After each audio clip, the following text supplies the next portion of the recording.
Hello, everyone. Welcome to another live episode of Proceed with Passion. I am your host, Terry Schilling, a freelance copywriter and copy coach. But I also like to bring on fellow creative human beings to hear about their journey and what led them to doing work that they're passionate about and give some actionable and practical advice for you to do the same. So I'm really excited for today's guest. I have the creative director, messaging strategist of Statement Piece Studio, and also the co-host of Hillary and Margot Yell at Websites, a very popular marketing YouTube show. Let's welcome Hillary Weiss to the show. How are you? I'm excellent, Terry. Thank you so much for having me. I'm so excited to be here. Yeah, it's so excited. You know what? I made a mistake real quick, though, Hillary. I forgot to say, is Weiss how you say your last name? I want to be, okay. Yes. Awesome. Too bad I can't edit that out now. But again, I didn't want it to like, it's too late now. And be like, hey, it's Weiss, or it's like. No, well, usually people get it wrong. You're like, Hillary Weiss. And I'm like, have you? No. You've never lived in New York. It's common. It's common here. You know, I'm not Jewish. It's a German last name. But, it's common where I grew up. So. Got it. Well, again, very happy to have you on the show. And, you know, even talking to people because we're live in my Facebook Copy Co-op group, we're live on my YouTube channel, and we're live on LinkedIn. Was sharing that I'm talking to Hillary. A lot of people were excited. We got some fan questions for you too. I can say all right? Instead of rock just and roll. Yeah. So we're really excited to get started. But Hillary, I'd like to start these interviews with what, you know, in a hot mess of a year, we talked about a little bit before we got on. Mm-hmm. What is the coolest thing that's happened to you though in 2020? Oof. That's a good question. A lot of, it's been a hard year for everybody in these unprecedented times. Yeah. But I am going to say, I think it's a tie between switching out of like making a giant career shift in the middle of the summer, in the middle of a pandemic. That felt pretty cool. But also doubling my revenue this year. That has been extremely cool. Not doubling my monthly, my quarterly, my annual. It's been really, really a fun adventure to kind of do. And the fact that I'm doing it with work that I absolutely love is just phenomenal. Yeah. And I feel like it's, there was definitely a moment in the height of the pandemic where I was like, I'm trying to transition out of copywriting and into the creative direction, strategy, and positioning coaching I do, because I have this coaching offer called Power Position for creative business owners, which is all about positioning. And I loved that work so much. And I've been a copywriter for 10 years. And I was like, oh no, like this pandemic has happened. People are only going to want done for you services. Like I'm done, it's supposed to be this coaching, this strategy, this creative direction was supposed to be high end. I was like, what am I going to do? That market has bottomed out. And then it really kind of swung back. And what was interesting, you and I were talking about this a little bit before the show started, was the fact that people were looking around at their businesses and at their brands and thinking, oh, actually, this doesn't fit me anymore. Like, I want to change. And when everyone's kind of thinking the same thing, and you're in the business of brand building and making people more money, things tend to fall together, it turns out. Yeah. I want to dive into this a little bit later of just kind of how you were able to transition, and even talk about those offers and market yourself during this time as well. But so cool to hear that, obviously, of everything going on, because I like to try to keep it positive, because I know it's been a rough year. But of course, you being able to transition that during this time is really cool. But I want to just go back a little bit. Let's peel back the onion here, Hillary. So when you were at college, I see on your LinkedIn experience at University of Miami. Go Canes. There. Yeah. Go Canes. You got your Bachelor of Science in Public Relations, Advertising, and Applied Communication. So in that 2011 range, when you were graduating, what did Hillary ultimately want to do at that time? Well, let me tell you a story. Let me tell you another story. So I wanted to be a journalist when I was a kid. I went to all the nerd camps. I really was just hungry to do it. I was features editor of my school paper. I wanted to be a culture writer. Okay. I was, knee high to a grasshopper, where I don't know where I picked up the term culture writing, but I would obsess over Biography magazine back when that was a thing, and just really, really digging into that side of things. And then I had an internship at my school paper in high school, Palm Beach Post, who grew up in Florida.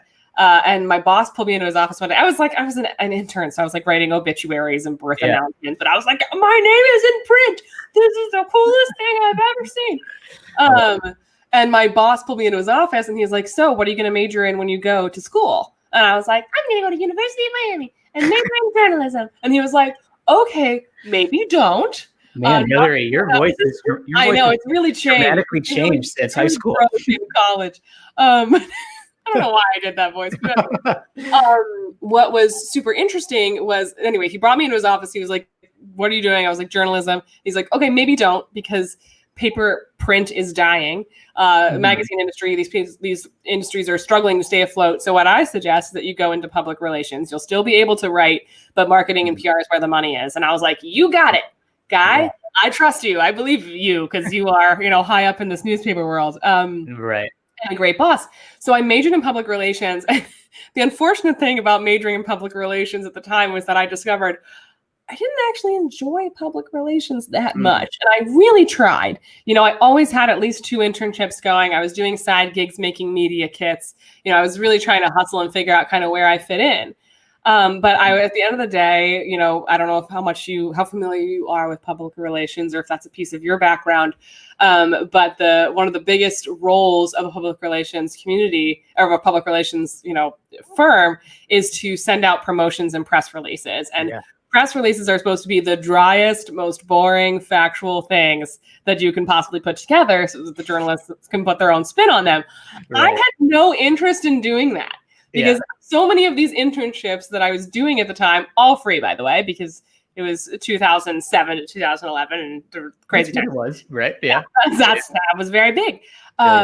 And so I was just sending out these pitches, and they would only get responses when I was able to sneak in a little bit of my own flavor.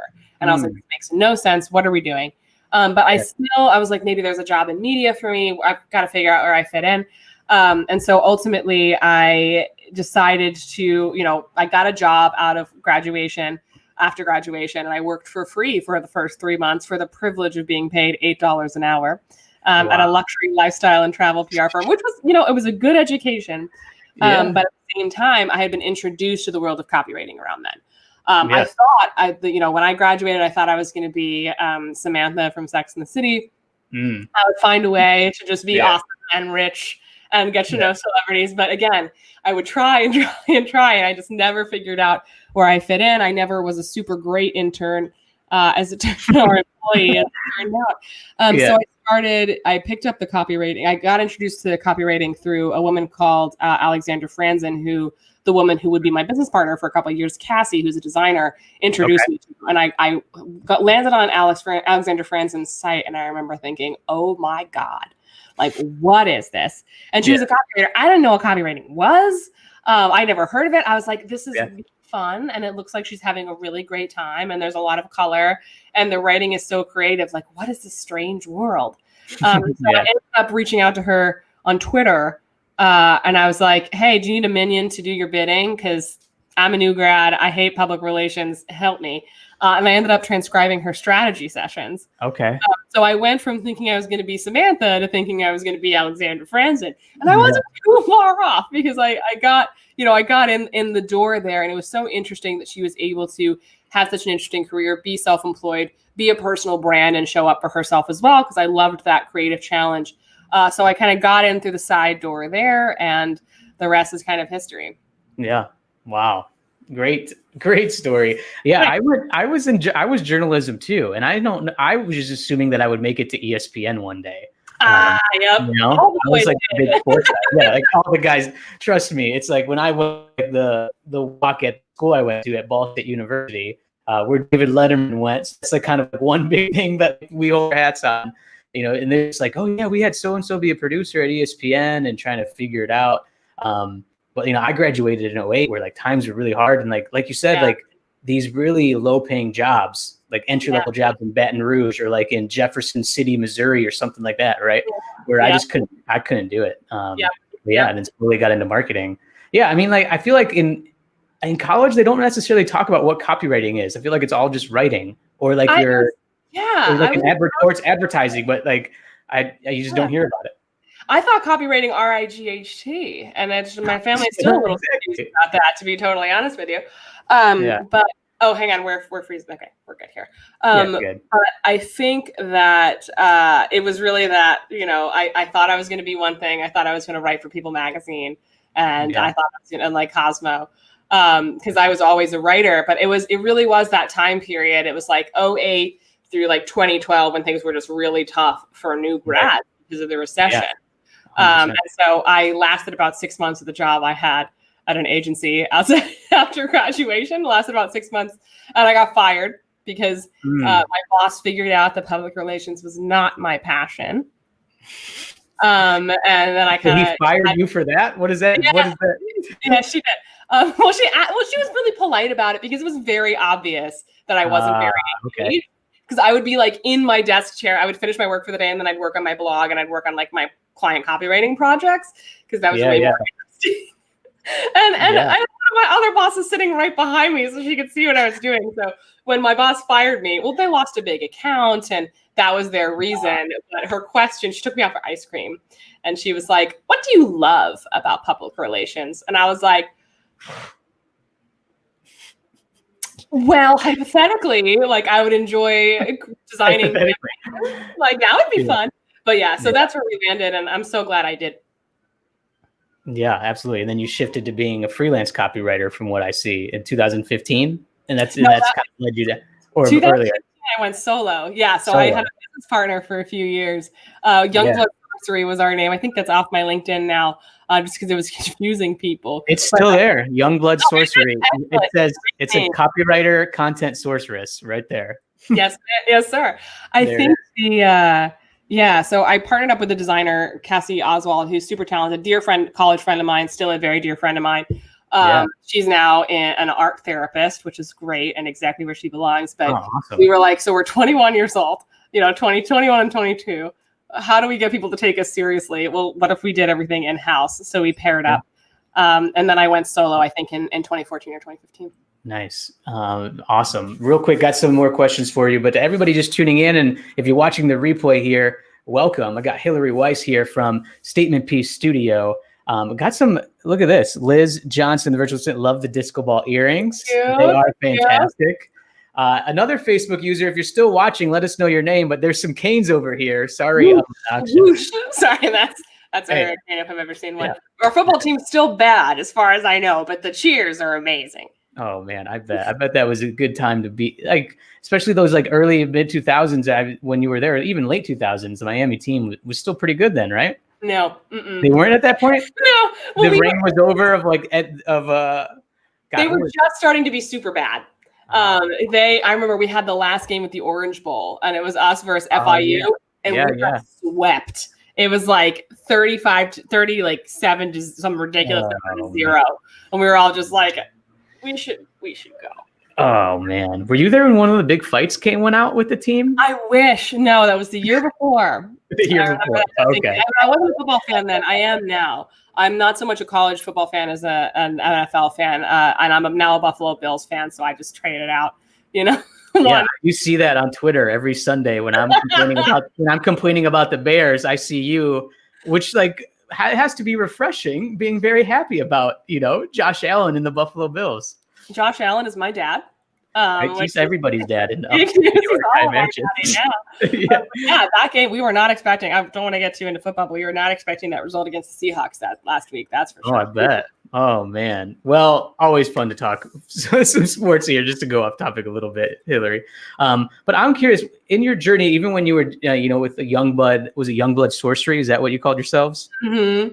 Was that the YA novel that you guys were writing as well on the side? Reaching a filth, Terry. Okay. Yes, it was our YA novel. We were like, what's a cool word for being young? We are young bloods. We're young and hungry. How do we frame that? How do we turn that to our advantage? No, I'm just messing, of course. But what memory is it, like 4K high definition, where it's just like, I'm going to be doing this, like I can make a career out of this, like the freelance copywriting side of things? It was, I think, the first time I got paid for something. Like I'm more like over like $100. I think I charged like $1,000 to write a book or something, maybe $2,000 to write like to ghostwrite an entire book. It's a great book, by the way. Still around as far as I know. I don't know why they hired a 23-year-old. Hunger Games, ever heard of it? Yeah, ever heard of it? No. Good gravy. But I remember I got, it was like $1,500 or $2,000. And then I just remember thinking like, whoa, like that is more money I've made at once than any other time in my life. Because prior to that, I was an intern. I was waiting tables. I was, doing tiny little like $25 an hour side work. But that felt really real. And I remember finding a lot of joy in the writing process and the creativity of it, because I had been told so often up until that point that my style and my creative flair and my writing was working against me, because that was what my PR background taught. Journalism, I still had to tighten up and couldn't kind of go all over the place. But in copywriting, it was the first spot, the first sort of career I'd ever entered where my personality and my flair and the way I said things and saw things was a huge asset. And that was very cool. And it was also very cool to be a millennial in the era that online business was really starting to pick up, because intuitively we knew things in a marketing and social media context that a lot of my clients, who a lot were like Gen X plus, didn't know or didn't realize. So that was very cool. So I was like, okay, I think I've got it here. I've got a knack for this. Yeah, I love it. What would you say your best piece of copywriting advice is? Ooh, there's so much, I know, but what comes to mind? Specificity. I got two. One, be specific. And what I mean by that is, if you're solving a specific problem, dig under the layers of what that looks like in their life every day. And I always use the wellness example for some reason, because that's the easiest wellness industry example. It is. It really is. Yeah. So if you're, get specific. So if your client, let's say you're a weight loss coach, but the specifics of what the pain points for your client around weight loss are going to be very different client to client. So if you are serving, let's say millennial women 30 to 35 around weight loss, their problem is going to be probably that they're new moms, that their jeans don't fit, that they're looking at pictures of like their memories on Facebook show them how skinny they were in college without even trying. And they're like, this sucks.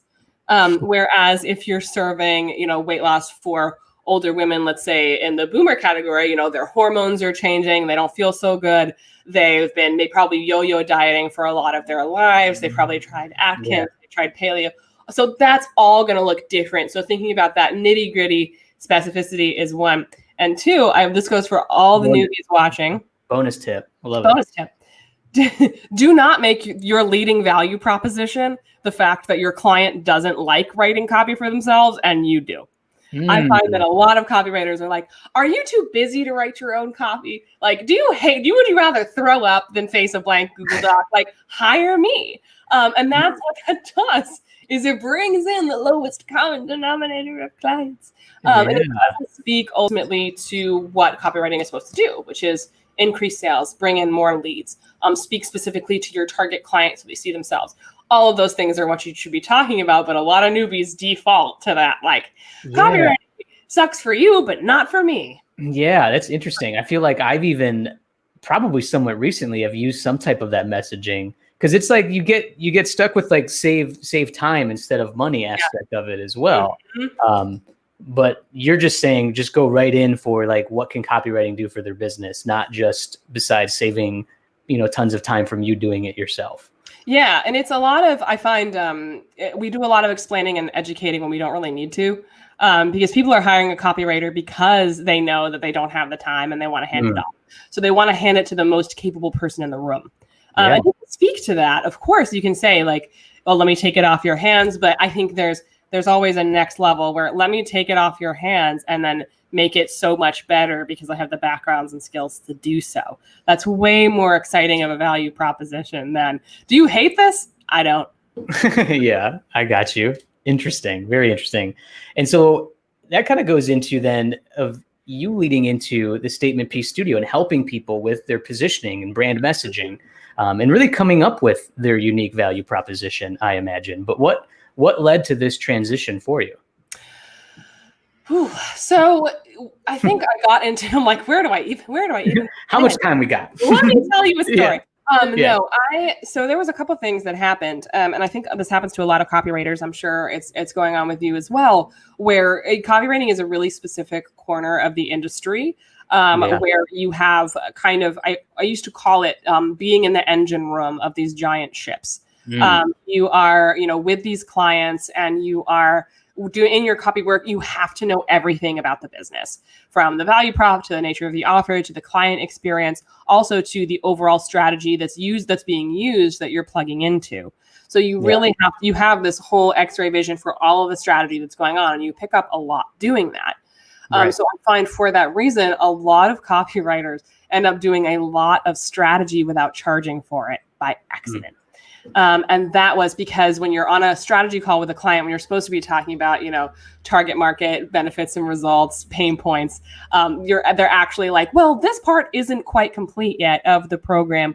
What do you suggest? And then you're doing ideation and curriculum development by accident. And what I found in that process, I was doing a lot of strategy around helping people develop their USP, but also owning themselves and their voices and their own ideas in their brand.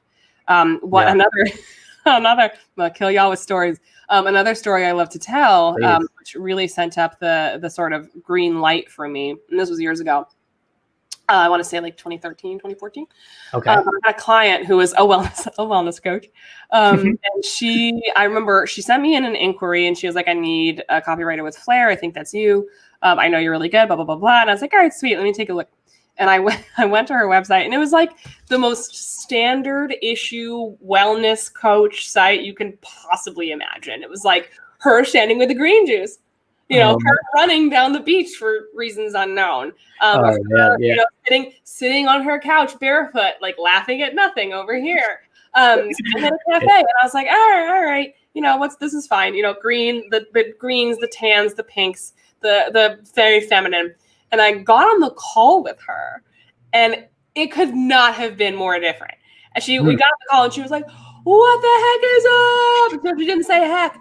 She was like black leather jacket wearing, like swearing Beastie Boys loving, like Philly girl. Oh my gosh, yeah. I know, to the core. And I was like, what is going on? So we had a conversation about it, and I was like, look, so I got to tell you, like, there's a little bit of a bait and switch going on here, because if I see your site, I'm hiring one person, but if I meet you, I'm hiring another. Like, what's going on with that?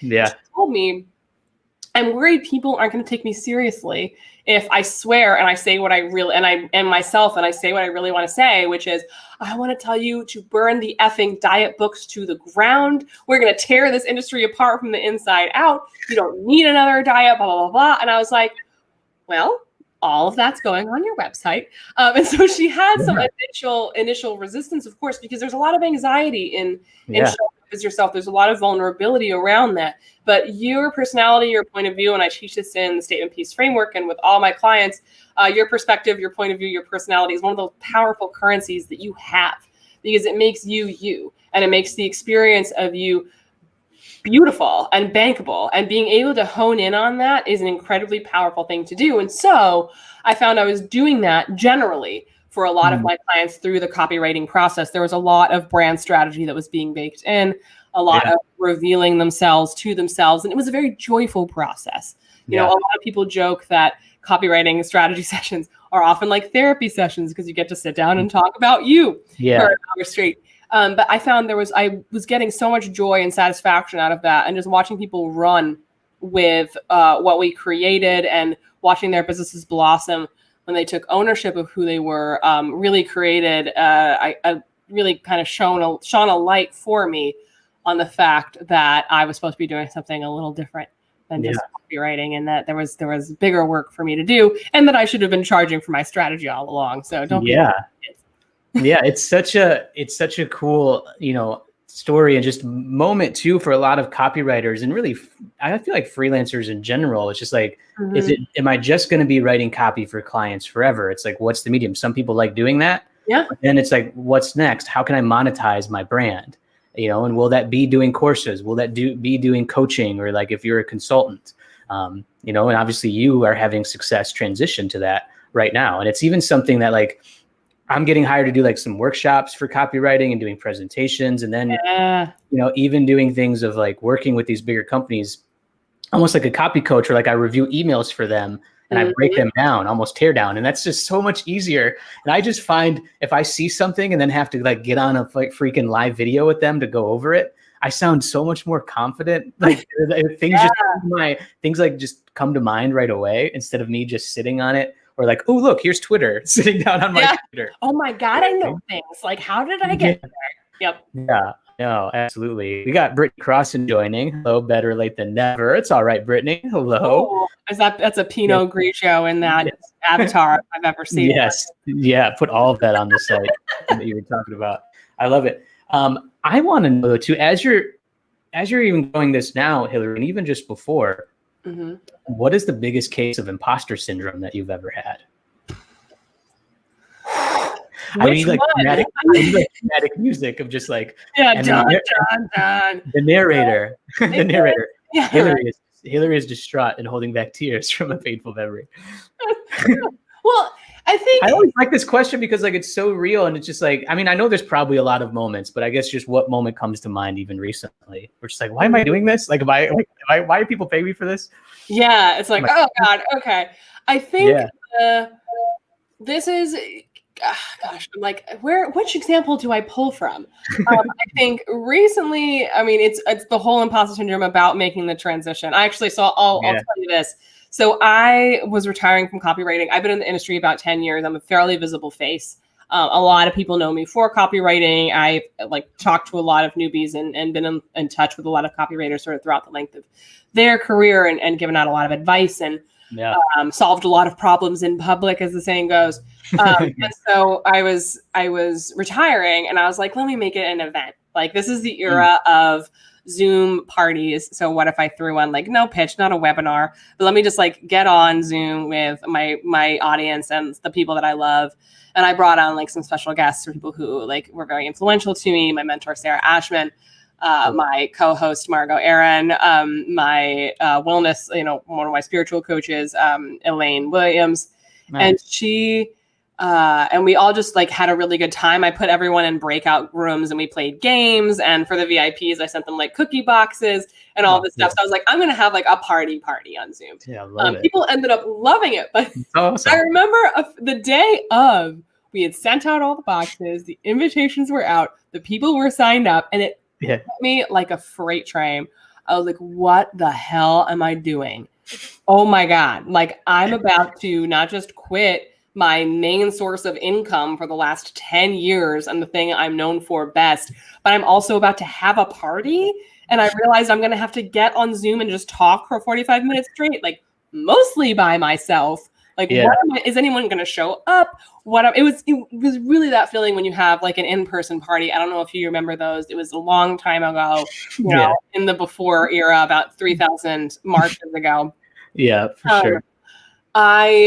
So I just remember thinking like, oh my God, I really hope this works on so many levels. Like I hope people come to my party and I hope that clients still hire me for the new thing. I hope I'm not totally out of my mind and that I'm going to have to go, crawl back to the copywriting industry in a few months, like tail between my legs. Like nobody wanted to hire me, guys. Oh man. I'm retiring. So it was just all of that horribleizing, that catastrophizing that we do in transition. It hit me all because I was so confident until I wasn't. Yeah. And then what sucked is nobody really came and you had to go back to copywriting. I'm still here. Some people say she's still writing copy to this day. But no, the Zoom party went great. The transition went great. I have no complaints. But yeah, it was definitely a kind of oh shit moment. That's for sure. Yeah. What's your best piece of advice then to get over it, quickly when that moment sticks in? Oh yeah. You can't hide from it. You can run, you can pull the covers up over your head, you can speed away, but imposter syndrome is Freddy Krueger. It is going to find you and it will walk and you'll be able to see it. Like you can try to push it off, but really, we have this saying, we had a whole episode on my show, Ham Y'all, about this. And it really is the only cure for imposter syndrome. The only way out is through, the more you hide from it, the smaller you play. And the more you try to avoid it, the bigger it gets and the stronger it gets. And I talk to my coaching clients about this a lot, where when it comes to something like imposter syndrome, the more power you give it, the more power it has. Like the more you're talking about it and thinking about it and telling your friends how much imposter syndrome you have, you're feeding the beast. And of course, you should be able to talk about it with your loved ones and your coaches and support system. Of course, you should acknowledge it as part of the process. But at the end of the day, you got to suit up and ride out, or you're never going to move forward. Yeah. Oh, man. Great answer. Wow. It's like you had that rehearsed. That was amazing. No, it was so good. I love it. Hillary, I want to go back to your statement piece studio framework, or the statement piece framework that you have.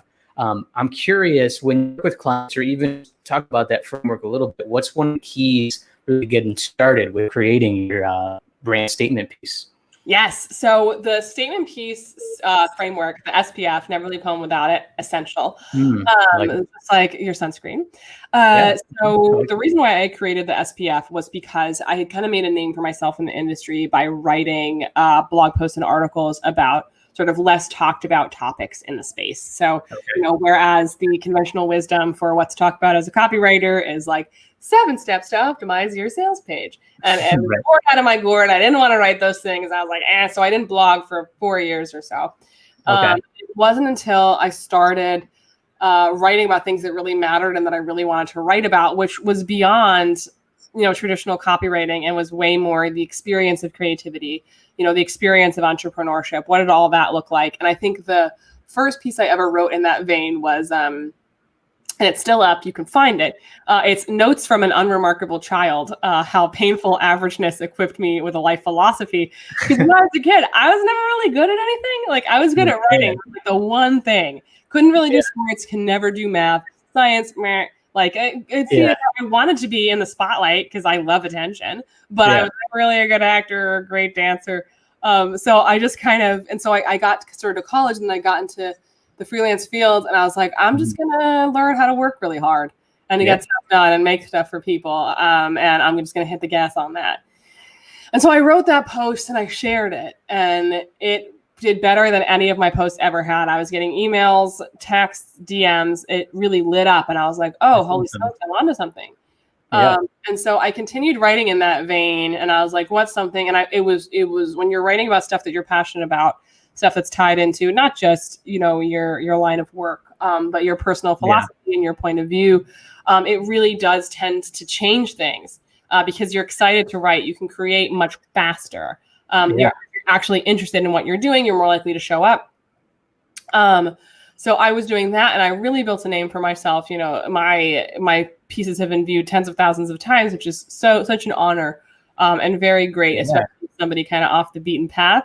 But before long, people were asking me, as people do on the internet, how are you coming up with these ideas? Like, where does this come from? How are you doing this, basically? And I was like, I don't know. That's a good question. So someone I think it was like Kevin Rogers. I don't know if you're familiar with him. Fame. We spoke at the same Copywriter Club event. And he took an interest in me and my work. And so we had a call after the fact, and he was like, you need to do a framework around how you do this. And I was like, but Kellen, I don't know how I do it. And he was like, well, think. And if you don't think about it, think harder, basically. That's exactly what he said. But so I did what all of us do when we have to create something and a framework and try to do something, create something that's never been created and reverse engineer our own brains. I Googled how to create a writing framework. I love it. And it was the same thing I was running into in the times I wasn't blogging, because all of the conventional wisdom around blogging for your industry is, who is your market? What is your pain point? How can you solve that pain point? And it's like, okay, but I'm bored with this. And so, of course, those results were coming up again and again. And so I was like, how do I change this? Do I flip it upside down? Like, how do I solve these problems? And actually, Margot, a dear friend of mine at the time, and still today, was like, I sent her like 4 different drafts of the opt-in, and she was like, this is good. This isn't what we want from you. And I was like, fine. All right, whatever.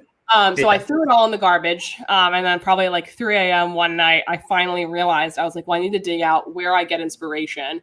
And where I get inspiration is actually in the conversations that I am having. I was like, when is my brain the most on fire? With ideas. And I realized that it was in the conversations I have with my clients.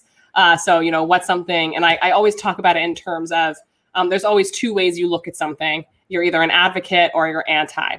An advocate is like, yes, more of this. Awesome. And then anti is, oh my God, this again. How do we just, if no one brings this up with me ever again, it'll be too soon. So if you think about those things, like when do those feelings get triggered for you in conversations with clients? So when are you like a client says something and you're like, yes, I will take 50,000 more clients just like you, please. Yeah. Let's go. Similarly, what is something that they say that makes you think like, oh my God, who told you that?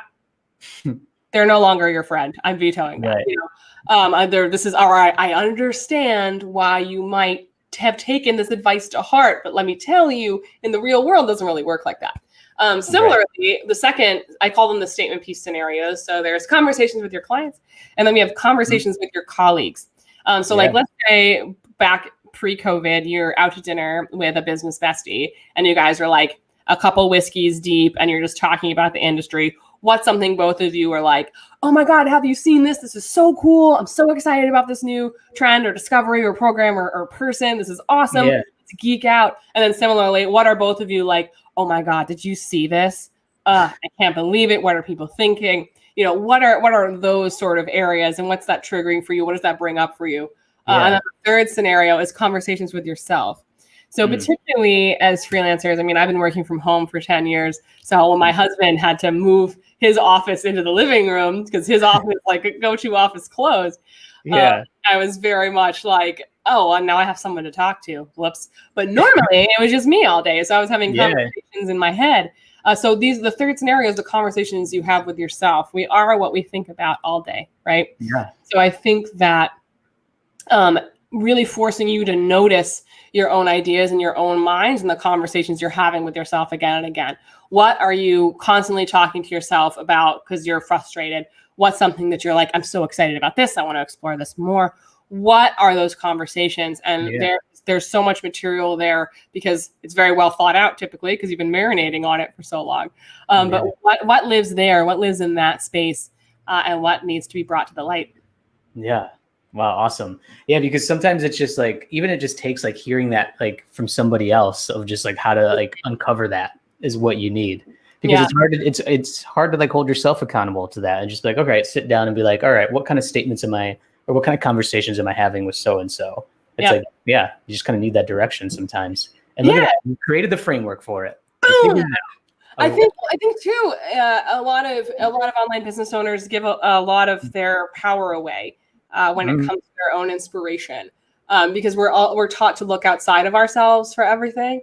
You know, to trust the programs, to trust the gurus, because what could we possibly know? It's and that's a lot of the work I do with my clients as well. It's like going within, like, what do you see? What do you know? What do you believe? What do you want to be for and against? And learning how to take notice of your own ideas is one of the most powerful skills you can have, because that's where the most original, powerful, effective stuff comes from. Man, I love that. Hillary, I want to get to some guest questions from the Facebook Copy Co-op group. So the first one here is from Brenna McGowan. What is your best advice for pricing new offers and attracting people at that pricing? So we're going to get a little bit, sensitive here with pricing. I don't know if you want to throw out a lot of numbers. It's probably the most sought after question and topic for a lot of freelancers and just consultants of just how do I price this the right way? Yeah, I think it's a big part of it. So I always say pricing is a spiritual experience. There's no one right way to, the only wrong way to do it is not charging at all, or charging $50, for something that's going to take you 2 weeks. Yeah. But when it comes to introductory pricing, I think there are a few pieces to that puzzle that a lot of people need to make sure that they think about before they premiere the offer. So I would say I would begin with, how much money do you want to make a month with it, with how many clients? If it is a static program, how many people do you need to bring in every launch? If it's a service, how many people do you need to bring in every month, and how much do you want to be making doing that? How long is it going to take you? And then also, what is the transformation that you're offering people? So let's say, in the copywriting, I talk to copywriters about this a lot, where someone's like, I charge $200 for an hour strategy session where I fixed someone's headlines. And I was like, okay, $200 is fine, but what was that? What did that help them do?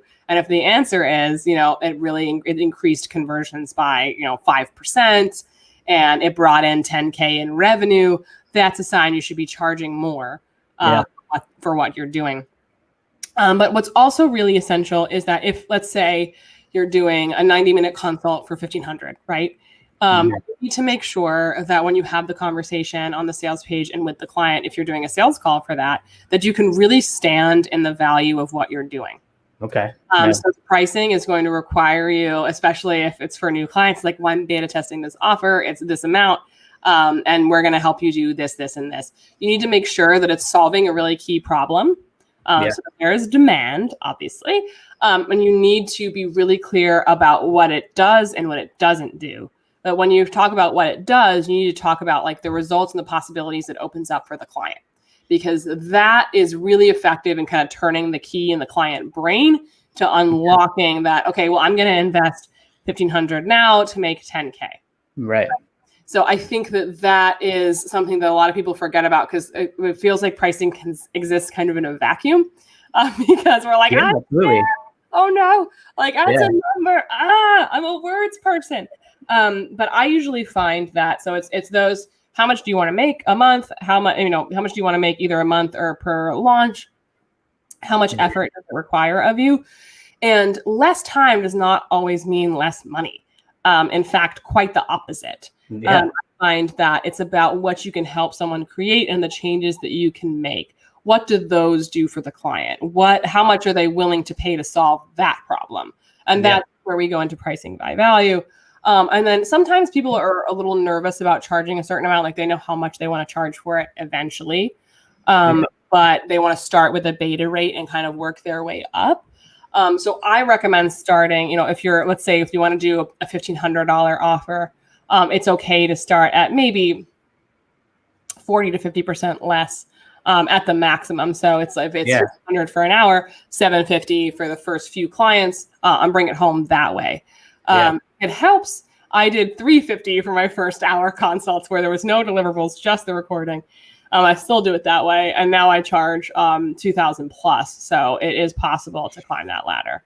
Yeah, there you go. And sometimes the higher price tag is just like, okay, this person clearly is good at what they do. If they're charging this much, you have that type of element to it as well. Yeah. And it can be exciting for the client. Provided somebody's not spending their last, $750, $1,500, $2,000 on you.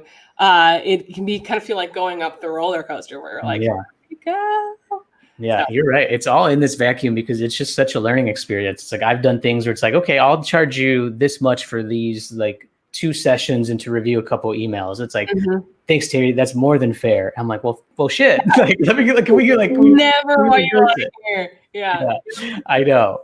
Why? It's like, why do they? That's more than fair. Thank you so much. It's like, okay, so clearly, sometimes you just ask, what is the budget? Maybe you just ask, what is the budget you have for this if you're on that type of call, or just set the price higher and be like, this is what it is. Yeah. If you really want to work with me. Couple more questions here. This is from Vanessa. Any tips for learning how to transition into brand messaging for B2B when you've only had experience with B2C? That's actually a really good question. I think that there are some differences between B2C and B2B, I know, on some ways a logistical level. But I find all the principles are almost exactly the same. Where you're always solving a problem, you're always speaking to the value, you're speaking to the transformation. It's just a bit of a different context when you're talking to, like, let's say, teams versus individuals. And I think that brand messaging, I'm just reading that again. Great question, Vanessa. I think that B2B as well, you're speaking less to the transformation of the individual. Like, let me fix your life. Do you hate this? I don't. And a little more into the goals of the company, the business at large. So, what kind of, who do they want to be in the industry? What kind of culture do they want to create? What kind of experience do they want to create for their customers that you're going to help them do, as opposed to speaking directly to the customer. So it's context, but the principles remain the same. Yeah. Awesome. Well, thank you, Vanessa, for the question. All right, Hillary, last question. It's a 2-parter. All right. And get prepared for this one. It is, are you more burrito or pizza person?